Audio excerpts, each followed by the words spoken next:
साल 2013 में नक्सली ने दरबा की झीलम घाटियों में हमला कर कांग्रेस नेता समेत 32 लोगों की जान ले ली। 27 लोग की तो मौके पर ही मौत हो गई और बाकी बचे हुए लोगों की मौत इलाज के दौरान हो गई। सन 2017 में नक्सलियों ने एक बार फिर से हमला किया और बुरखापाल में हमला कर सीआरपीएफ के 25 जवानों की हत्या कर दी। और नक्सलियों की ये हमला करने की वारदात यहीं पर ख़त्म नहीं होती है। सन 2010 में नक्सलियों ने एक बार फिर से तालमेट में हमला किया था, जिसमें 75 सीआरपीएफ के जवान समेत 76 लोगों की जान गई थी। और इन सभी खौफनाक वारदातों को अपनाते हुए एक बार फिर से नक्सलियों ने हमला किया है, जिसमें हमारे देश के 22 जवान शहीद हो गए हैं। और अगर देखा जाए तो पिछले 10 साल के अंदर 175 से ज़्यादा लोग अपनी जान गंवा चुके हैं ऐसे ही नक्सलियों द्वारा किए गए हमलों में। तो आज इसी मुद्दे पर बात करते हुए हम जानेंगे कि नक्सली कौन होते हैं और सरकार नक्सलवाद को कंट्रोल करने के लिए क्या कर रही है। और तीसरे नंबर पर हम देखेंगे कि माधवी हिडवा कौन है और इन सभी हमलों में हिडमा की क्या भूमिका है। मैं हूं कमल और नॉलेजेबल हब में आपका स्वागत है। अब वीडियो को शुरू करते हैं। तो दोस्तों, सबसे पहले बात करते हैं कि नक्सलवाद क्या है। नक्सलवादी समुदाय के लोग एक अलग विचारधारा के लोग होते हैं जो सरकार के विपरीत होते हैं। इन लोगों की अवधारणा खेतीहर और कृषक के संबंध में सुधार पर अधिक केंद्रित होती है। मतलब ये लोग एग्रीकल्चरिस्ट होते हैं और सरकार द्वारा विकास के कार्यों को अपनाने से मना करते हैं और उसी के विरोध में यह लोग आए दिन कुछ न कुछ हमले करते रहते हैं। नक्सलवादी इंसर्जेंसी डॉक्ट्रिन को पूरा करने के लिए सरकार के खिलाफ योजनाबद्ध तरीके से काम करते हैं। यही कारण है कि भारत में नक्सलवाद को माओवाद के अधिक निकट माना जाता है। ऐसे क्षेत्र जो नक्सलवाद से प्रभावित हैं, उन सारे एरियाओं को सरकार left wing extremism affected area कहा जाता है। और अगर बात करें कि नक्सलवाद मुख्य रूप से किन राज्यों में फैला हुआ है, तो उनमें सबसे पहले नाम आता है छत्तीसगढ़, झारखंड, उड़ीसा, बिहार, तेलंगाना, महाराष्ट्र, पश्चिम बंगाल और आंध्र प्रदेश। तो यह तो हुआ कि नक्सलवाद कौन है। अब बात करते हैं कि हमारे भारत देश में नक्सलवाद की शुरुआत कब और कहां से हुई। भारत में नक्सलवाद की शुरुआत पश्चिम बंगाल के नक्सलवाड़ी एरिया से ईयर 1967 में हुई थी, जिसमें लोगों ने वन्य क्षेत्र में रहने वाले गरीब लोगों ने अपने हाशिये को बचाने के लिए हिंसक विद्रोह का सहारा लिया।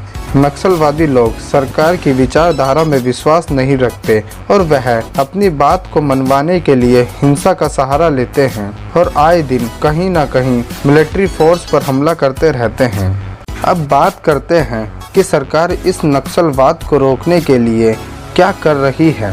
गृह मंत्रालय ने नक्सलवादी क्षेत्र को हैंडल करने के लिए LWE डिवीज़न बना रखा है, जो इन नक्सलवादियों पर नज़र रखता है। दूसरे नंबर पर सरकार इन LWE क्षेत्रों में सड़कों का तेजी से निर्माण कर रही है ताकि सुरक्षा बल निरंतर अपने ऑपरेशन को जारी रख सकें। और सरकार ने इस नक्सलवाद को हमेशा के लिए ख़त्म करने के लिए ऑपरेशन ग्रीन हंट को भी लॉन्च किया है। और सरकार इस ग्रीन हंट ऑपरेशन को सक्सेसफुल बनाने के लिए एक अलग से ऑपरेशन लॉन्च किया है, जिसका नाम है समाधान रणनीति। अब बात करते हैं कि समाधान रणनीति क्या है। समाधान, S का मतलब है स्मार्ट लीडरशिप, A का मतलब है एग्रेसिव स्ट्रेटेजी, M का मतलब है मोटिवेशन एंड ट्रेनिंग, A का मतलब है एक्शनेबल इंटेलिजेंस, D का मतलब है डैशबोर्ड बेस्ड की परफॉर्मेंस इंडिकेटर्स एंड की रिजल्ट एरिया, H का मतलब है हार्नेसिंग टेक्नोलॉजी, A का मतलब है action plan for each threat, N का मतलब है नो एक्सेस टू फाइनेंसिंग। और इन सब में सबसे ज़्यादा इम्पोर्टेंट है नो एक्सेस टू फाइनेंसिंग।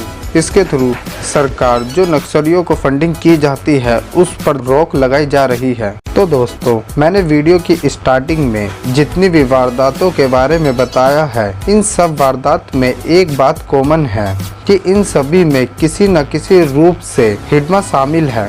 तो कौन है ये हिडमा? चलो जानते हैं हिडमा के बारे में और आखिर कहां से हिडमा को यह हथियार मिलते हैं जिसके द्वारा वह हमारे देश के जवानों पर हमला करता है और इन सभी आतंकी वारदातों को पूरा करता है।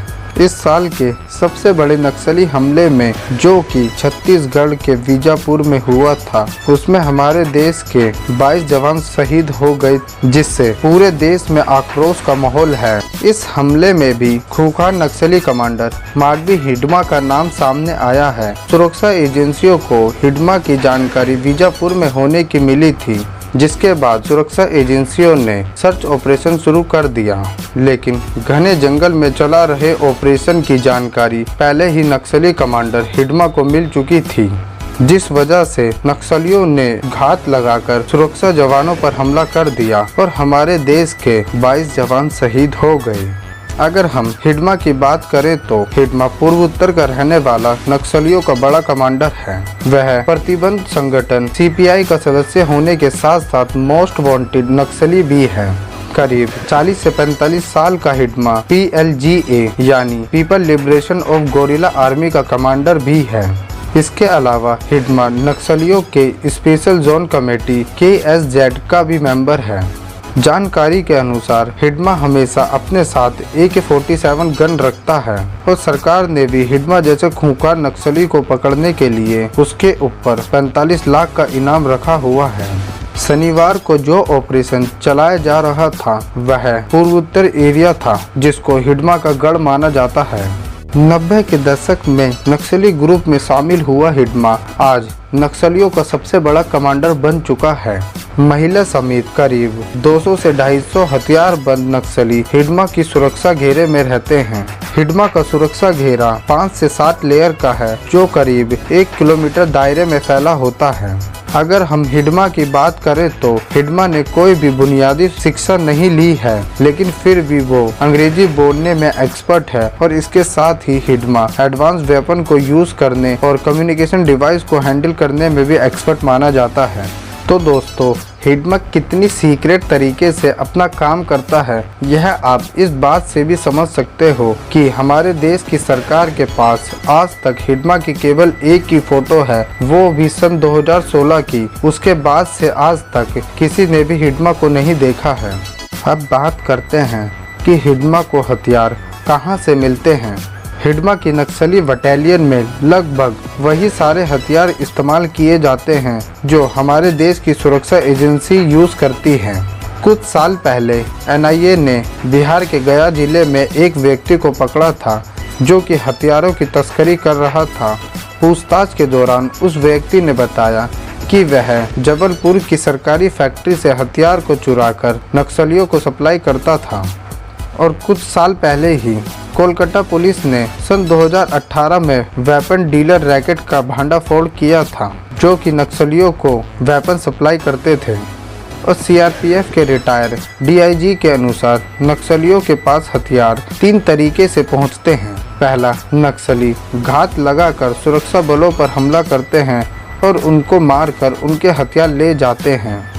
दूसरा, सामान्य तरीके की लूटपाट, जैसे कि पुलिस वालों को लूट लेना या फिर पुलिस स्टेशन पर हमला करके उनके हथियार लूट कर ले जाना।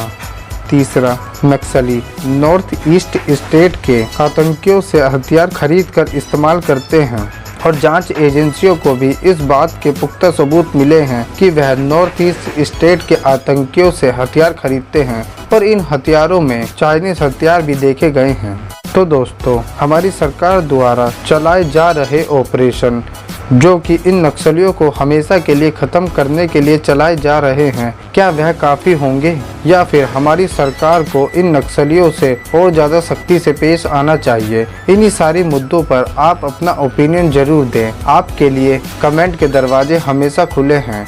और अगर आपको यह वीडियो अच्छी लगी हो तो वीडियो को लाइक और शेयर करें, और अगर आप इस चैनल पर नए हैं तो चैनल को सब्सक्राइब करें और देखते रहिए नॉलेजेबल हब।